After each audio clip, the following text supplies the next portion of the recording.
Morning students, आज हम क्षितिज में चैप्टर 4 जाबिर हुसैन की रचना सांवले सपनों की याद को शुरू कर रहे हैं। हमने अभी तक गद्य खंड में चैप्टर 1 एंड 2 को कंप्लीट कर लिया है और चैप्टर 3 हम नहीं करेंगे क्योंकि सीबीएसई बोर्ड की तरफ से ये चैप्टर हटा दिया गया है। इसलिए हम चैप्टर 4 स्टार्ट कर रहे हैं जिसका नाम है सांवले सपनों की याद, जिसके लेखककार हैं जाबिर हुसैन। जाबिर हुसैन का जन्म सन 1945 में गांव नौनही राजगीर, जिला नालंदा, बिहार में हुआ। अंग्रेजी भाषा एवं साहित्य के वे काफ़ी धनी रहे हैं। उन्होंने राजनीति में भी कई कार्य करा। सन 1977 में वह बिहार के विधानसभा के सदस्य बने, फिर बाद में वे मंत्री बने और सन 1945 में वह विधान परिषद के सभापति भी रहे।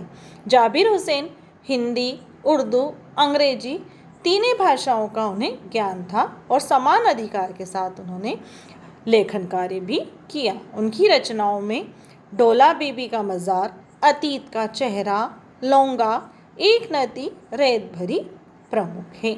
आइए जाने कि जाबिर हुसैन सांवले सपनों की याद में क्या कहना चाह रहे।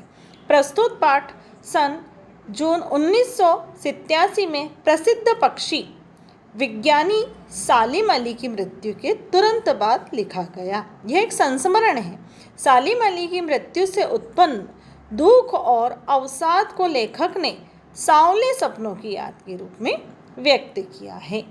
यहाँ भाषा की जो भाषा है वह हमें दिल को छू लेती है। आइए जाने कि सांवले सपनों की याद में क्या है। सुनहरे परिंदों की खूबसूरत पंखों पर सवार सांवले सपनों का एक हुजूम मौत की खामोशी वादी की तरफ अग्रसर है। कोई रोक टोक सके कहाँ संभव है। इस हुजूम में आगे आगे चल रहे थे सालिम अली। क्या होता है, एक जगह से दूसरी जगह पलायन करना होता है। पलायन करना, एक स्थान से दूसरी जगह जाना, जिसमें काफ़ी भीड़ थी और उसमें आगे आगे चल रहे थे सालिम अली। सालिम अली का यह आखिरी पलायन था। अब तो वो उस वन पक्षी की तरह प्रकृति में विलीन हो रहे थे जो जिंदगी का आखिरी गीत गाने के बाद मौत की गोद में जा बसा हो। कोई अपने जिस्म की हरारत और दिल की धड़कन देखकर भी उसे लौटाना चाहे तो वह पक्षी अपने सपनों के गीत दोबारा कैसे गा सकेगा। यहाँ कहने का तात्पर्य कि जब कोई व्यक्ति मृत्यु को प्राप्त हो जाता है या पक्षी कोई मृत्यु को प्राप्त हो जाता तो चाहे हम उसे अपने दिल की धड़कन भी दे दें, लेकिन वह वापस उस सपनों को या उस गीत को नहीं दोहरा सकता। मुझे नहीं लगता कोई इस सोए हुए पक्षी को जगाना चाहेगा। वर्षों पूर्व खुद सालिम अली ने कहा था कि लोग पक्षियों को आदमी की नज़र से देखना चाहते हैं। यह उनकी भूल है। ठीक उसी तरह जैसे जंगलों और पहाड़ों, झरनों और आबशारों को प्रकृति की नज़र से नहीं, कोई आदमी अपने कानों से पक्षियों की आवाज़ का मधुर संगीत सुनकर अपने भीतर रोमांच का सोता फुटता महसूस करता सकता है। एहसास की ऐसी एक उबड़ खाबड़ जमीन पर जन्मे मिथक का नाम है सालिम अली। जंगलों की बात की गई है, पक्षियों की बात की गई है इस लेसन में कि ऐसी सोच के बीच में एक व्यक्ति का जन्म हुआ है जिसका नाम है सालिम अली। पता नहीं इतिहास में कब कृष्ण ने वृंदावन में रासलीला रचाई होगी, कब उन्होंने गोपियों को अपनी शरारतों का निशाना बनाया होगा, कब उन्होंने माखन के लिए कौन कौन से बर्तन को फोड़े होंगे। ऐसे छोटे छोटे घने पेड़ों की छांव में विश्राम किया होगा। कब दिल की धड़कनों को एकदम से तेज करने वाले अंदाज में उन्होंने बंसी बजाई होगी। पता नहीं कब वृंदावन की पूरी दुनिया संगीतमय हो गई होगी। कुछ भी पता नहीं, यह सब कब हुआ नहीं पता, लेकिन कोई आज भी वृंदावन जावे तो नदी का सांवला पानी उसे पूरी घटनाक्रम की याद दिला देगा। हर सुबह सूरज निकलने से पहले जब पतली गलियों से उत्साह भरी भीड़ नदी की ओर बढ़ती है तो लगता है जैसे उस भीड़ को चीरकर अचानक कोई सामने आएगा और अपनी बंसी की आवाज़ पर सबके कदम थम जाएंगे। हर शाम सूरज ढलने से पहले जब वाटिका का माली सैलानियों को हिदायत देता होगा, सैलानी जो घूमने आते हैं उन्हें सैलानी कहा जाता है, हिदायत यानी मीन्स सीख, जैसे बस कुछ ही क्षणों में वो कहीं से आ टपकेगा संगीत का जादू। मिथकों की इस सवाल का जवाब तलाश करने से पहले एक नज़र कमज़ोर काया वाले हम उस व्यक्ति पर डाली जाए जिसका नाम है सालिम अली। यहाँ पर बताया गया है, आगे वो बोल रहे हैं, बता रहे हैं यहाँ पर कि कमज़ोर काया वाले, कमज़ोर काया वाले जो बिल्कुल पूरी तरीके से कमज़ोर हो चुके हैं, उन काया वालों के बारे में बताया जा रहा है कि कमज़ोर शरीर के बारे में बताया गया है कि सालिम अली के नाम से जानते हैं। उम्र की क्षति पर पहुंचने में थोड़े ही दिन शेष बच गए हैं। कहने का तात्पर्य है कि वो काफ़ी बुज़ुर्ग हो चुके हैं, उनकी मृत्यु कभी भी हो सकती है। लंबी यात्राओं की थकान ने उनके शरीर को कमज़ोर कर दिया है और साथ में जानलेवा वाली बीमारी कैंसर उनकी मौत का कारण बनी हुई है। लेकिन अंतिम समय तक मौत उनकी आंखों में से वह रोशनी छीनने में सफल नहीं हुई जो पक्षियों की तलाश और उनकी हिफाजत के प्रति समर्पित थी।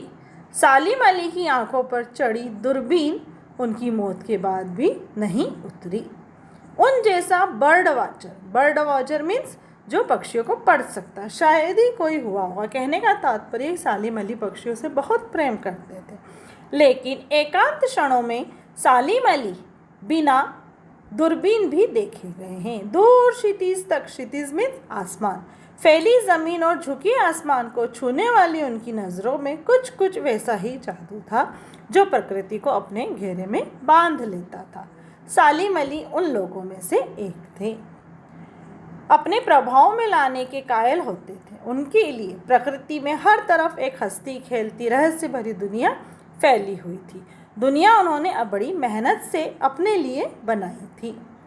अपने लंबे रोमांचकारी जीवन के ढेर में सारे अनुभवों के मालिक सालिम अली एक दिन केरल के साइलेंट वैली के एक रेगिस्तानी हवा के झोंकों से बचाने का अनुरोध करके चौधरी चरण सिंह से जा मिले। केरल के जो प्रधानमंत्री थे उस समय चौधरी चरण सिंह, उनसे जाकर मिलते हैं।